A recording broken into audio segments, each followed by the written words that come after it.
So we have two presentations. On the one hand, now Mr. Reuter, and on the other hand, the Twice, which is a company is also doing software and using software. Possibly we go both on stage, and then we can have a small discussion over there.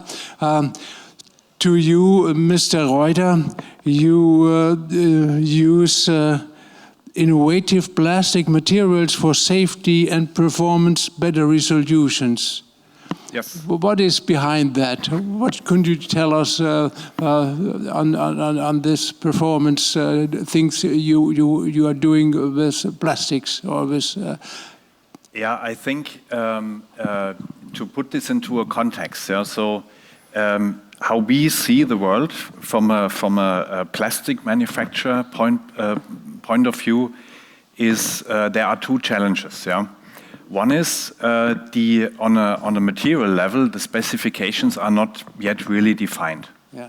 So there is a specification on a system level, but break it down to a component or a material level that's still very much in flow. And at the same time, plastics have to fulfill new tasks, which are partially new to at least to the automotive industry. And if you bring that together, the engineers, so your engineers, they have to think hard how they translate the system requirements to the material requirements. And what we are doing there, first of all, we of course want to support our customers in that process. For that, we build capability and expertise, which includes product development, but which includes also capability development. Are there new types of plastics which could? So it's current plastics, but you bring it in a new environment. Yes, exactly. Okay. So there is no new family of new plastics. To really establish something like this, that takes years. But one example is we are basically the leading supplier of the raw material for the separators. Okay. And there's a lot of polymer development going on in order to increase safety, the shutdown temperature, increase productivity during the process of manufacturing the separator. There's a lot of polymer development going on. This is one area. Okay, and what is the most important customer benefit using your expertise and using your materials? What can cell manufacturer have as advantage if using your methods? So the ultra-high molecular weight polyethylene is the material which is used in about, we think, 90% of the separators. Okay. Yeah? And this kind of process... So your material just goes in the separator? Yes. Okay. Yeah.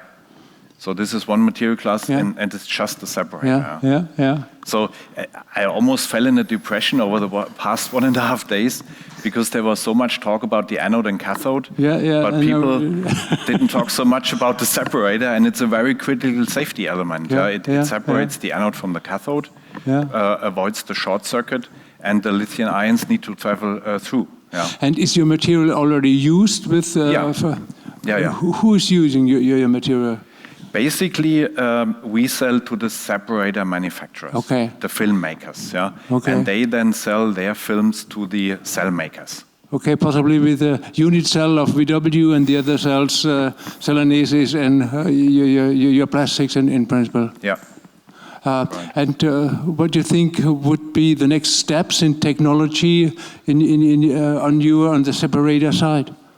Well, basically, let's say 2 or 3 things. So we work on lowering the shutdown temperature, so that in the cell there is a higher safety until the thermal runaway.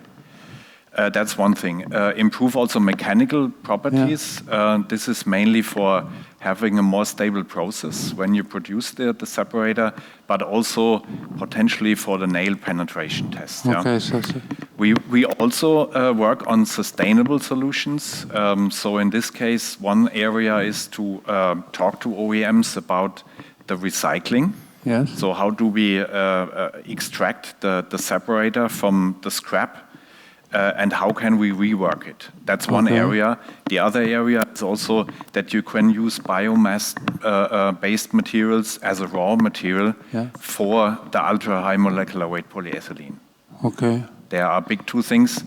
And then potentially further steps, but this is a discussion we are having with OEMs, also with cell makers, to much better understand the function of a separator. Okay. Since there's so much going on the anode and cathode side, there's also a question, how does that impact the separator? And heating of the cell is an important thing. How high could be the temperature in the cell so that it not will burn? So your separator helps to avoid burning. So the separator, this kind of material, basically collapses at about 150 degrees. 150. Yeah. Okay. So and in between, let's say 135 to 150, this is then this shutdown window. We want to make this a little larger. Yeah. Okay. But this is 150 degree, separator collapses and loses its function. Okay. And then. And one question on the future. Yesterday we had a lot on solid-state cells. If we have solid-state cells, do we already need your materials, or do you find new materials for that type of cells? What I can tell you is this kind of separator will go away then. Okay. Yeah. So of course we are looking into other options in the solid state, but this is really early stage. And if you do a rough estimate, in how many batteries which will be produced by the cell producers at the moment, what is the percentage, what do you think your material is in the cells? In 50%, in 40%, in 60%? It's close to 50. Close to 50, so you are market leader. Yeah. Oh, so Celanese is a big US company. Yeah, but you mentioned this morning you said the famous former German chemical company Höchst. Höchst, yes. This is so we are the chemical and plastics business of Höchst. Yeah. Yes. And this is where this material was basically developed long time ago. Yeah. I guess I understand a little bit more now. It was very interesting to me. Do you have further questions on the separator material, the plastics which Celanese is doing, or on Celanese or other things? We are not only in the separator, by the way. So what do you else? What was the next? We have a pretty broad portfolio of thermoplastics. Polyamide-based, PP-based, PPS-based, so all the polymers. For the cell or for the module? No, that's then for all the parts in the battery system or in the electric powertrain as such. So inverter, converter, the e-motor, the high voltage connectors is a huge area. This is where... And what is roughly the turnover which Celanese do with that business of electric vehicles? Oh, electric vehicles, that would be... As a whole. Yeah, as a whole. So it's about 6 billion in revenue. 6 billion US dollars. 6 billion. Yeah. And the plastic part of that, so we call our business unit engineered materials, is a little north of 2 billion. Euro. 2 billion. Wow. $5, sorry. So it's a big company.